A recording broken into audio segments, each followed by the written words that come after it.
Terrence Hillman served time in prison after investigators say he was convicted of a gun crime related to this officer-involved shooting. Now he's out, but unaccounted for.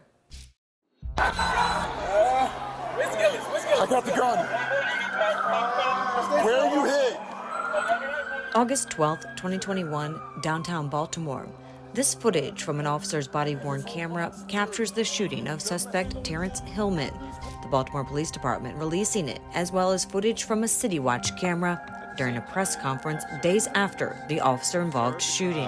In another male, later ID'd as Terrence Hillman, brandishing a firearm. Former Baltimore Police Commissioner Michael Harrison details officers heard 2 gunshots and when they approached an intersection near the block, witnessed a group of people fighting and Hillman armed with a gun. The subject was approaching on Holiday Street, pointing the gun at the crowd who was beginning to get, this confrontation was escalating from verbal to physical.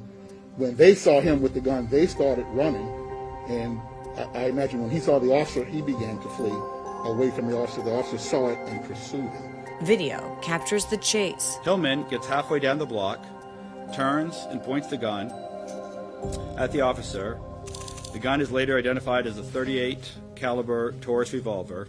The officer fires his weapon, we believe 3 times, striking Hillman, who drops the weapon in the street and drops to the ground. The department freeze-framing the moment they say Hillman pointed his gun at officers and sharing these still images of the weapon, as well as a look at the chamber they say shows The trigger was pulled at some point. Hillman, who was on probation at the time of the officer-involved shooting, was taken into custody after being treated for his injuries. It's some outstanding warrants plus these charges and a violation of his probation. Hillman was also charged federally in the case. He later pleaded guilty to 1 count of possession of a firearm and ammunition by a prohibited person and was sentenced to 3 years in prison, followed by 3 years supervised probation. Hillman serves his time and is released, but in July 2024 violates his probation, according to the U.S. Marshals Service. A warrant is issued for his arrest. So in this case, Hillman is wanted by the United States Marshals Service. The United States probation officer tried to make numerous attempts to work with him. Unfortunately, he absconded from supervision back in around July. Hillman's history of gun offenses goes beyond the officer-involved shooting. According to court documents, in 2007, he was charged with having possession of a gun and placed on probation. Records show he violated that probation the following year.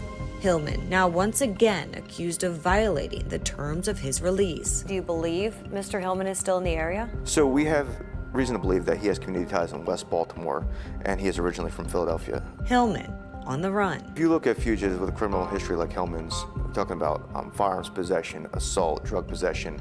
Ultimately, these individuals show a propensity for continued participation in criminality. Take a good look. Hillman stands at about 5'10" and weighs approximately 150 pounds. Investigators warn he is known to have violent tendencies. If you have any information regarding his whereabouts, you're asked to contact the U.S. Marshals Service. The number right here, 202-819-5058. Update, a convicted sex offender who went on the run is now in custody. Just 2 weeks after appearing on Maryland's Most Wanted, investigators say Jasmine Tetlow was located and arrested in Columbia, Maryland. Shortly after the broadcast, a viewer contacted me and advised that Tetlow was likely residing with a friend. Facts gathered during the subsequent investigation using this information revealed that Tetlow was actually staying at a place in Columbia, Maryland. Tetlow's criminal history spans more than 20 years. She was convicted of rape in the early 2000s. Why was it so pertinent to get her off the streets? Tetlow was wanted in multiple jurisdictions. She was facing charges of failure to register in Baltimore City, is ultimately apprehended by the Marshals Service. But even post-arrest, there's an allegation that she was engaged in ongoing criminal activity. If you recognize any of our fugitives, remember, you can always remain anonymous and you could earn a reward. I'm Alexa Ashwell, and this is Maryland's Most Wanted. Thanks for watching. I'm Alexa Ashwell. Here's another video to watch. Also, please take a moment and subscribe to our channel.